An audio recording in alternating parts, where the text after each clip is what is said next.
Hello friends, welcome back to my channel. ఈరోజు వీడియోలో ice cream చాలా ఈజీ పద్ధతిలో చేసి చూపించాను. అది ఎలానో ఇప్పుడు చూసేద్దాం. ఐస్ క్రీమ్ చేయడానికి ఒక ప్యాన్ తీసుకున్నాను. దాంట్లోకి 1 లీటర్ వరకు పాలు తీసుకుంటున్నాను. నేను గేదె నుంచి తీసుకొస్తాం కాబట్టి నేను వడవేసుకున్నాను. అరకప్పు వరకు చక్కెర వేసుకుంటున్నాను. కొన్ని చుక్కలు వనీలా ఎసెన్స్ వేసుకుంటున్నాను. టేస్ట్ చాలా బాగా వస్తుంది. వనీలా ఐస్ క్రీమ్ ఫ్లేవర్ వస్తుంది. తర్వాత చాలామంది నన్ను అడిగే క్వశ్చన్ ఏంటంటే, మీరు ఏ కంపెనీది కస్టర్డ్ పౌడర్ వాడుతున్నారు అని. అందుకే నేను ఈరోజు డబ్బా చూపిస్తున్నాను.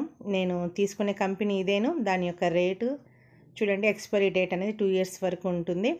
తర్వాత అదేవిధంగా మిల్క్ పౌడరు నేను ఎప్పుడు యూజ్ చేసినా ఇదే కంపెనీ ఎక్స్పైరీ డేట్ అదేవిధంగా రేట్ అనేది చూడొచ్చు.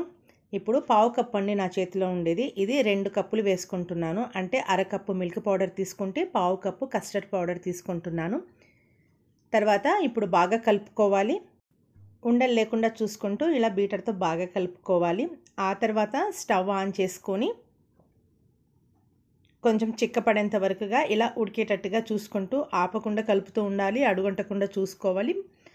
ఇలా కలిపి ఆ తర్వాత చిక్కబట్ట తర్వాత స్టవ్ నుంచి దించుకొని చల్లారేంత వరకు, రూమ్ టెంపరేచర్ వచ్చేంత వరకు సైడ్కి ఉంచుకోవాలి. ఇలా చల్లారిందండి.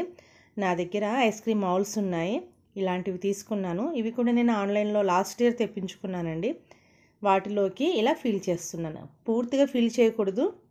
కొద్దిగా వెల్తిగా ఈ విధంగా ఉంచుకొని ఆ తర్వాత వీటికుంటున్న క్యాప్స్ పెట్టుకోవాలి. ఇలా వీటన్నింటిని నేను ఫిల్ చేసుకున్నాను.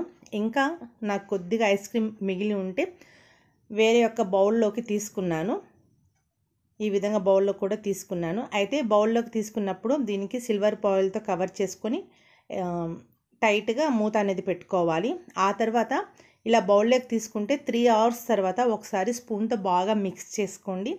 8 నుంచి 10 గంటలు లేకపోతే ఓవర్ నైట్ మొత్తము డీప్ ఫ్రిడ్జ్లో అనేది ఉంచుకోవాలి.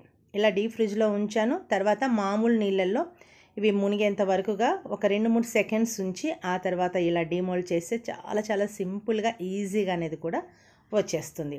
చూస్తున్నారు కదా ఎంత క్రీమీగా ఉందో. తినేటప్పుడు కూడా చాలా టేస్ట్గా ఉంది. చాలా క్రీమీ టెక్స్చర్ అనేది ఉంది. అదేవిధంగా ఇలా బౌల్లోకి వేసుకున్నాం కదా, దీన్ని ఏం చేయాలంటే టిఫిన్లోది కొద్దిసేపు అలా కిచెన్ కౌంటర్లో అలా వదిలేసిన తర్వాత ఇప్పుడు ఏదైనా స్పూన్తో సర్వ్ చేసుకోవాలి. అంతేనండి. చాలా ఈజీ ప్రాసెస్లో చాలా టేస్టీగా చాలా క్విక్గా చేసుకునే ఐస్ క్రీమ్. ఈ సమ్మర్కి ఇలా చేసి ఒకసారి ఎంజాయ్ చేయండి. ఇంకా నా వీడియోస్ కనుక చూడాలి అనుకుంటే దయచేసి సబ్స్క్రైబ్ చేయండి. ఈ వీడియో నచ్చితే లైక్ చేసి షేర్ చేయమని రిక్వెస్ట్ చేస్తున్నాను. Thank you friends.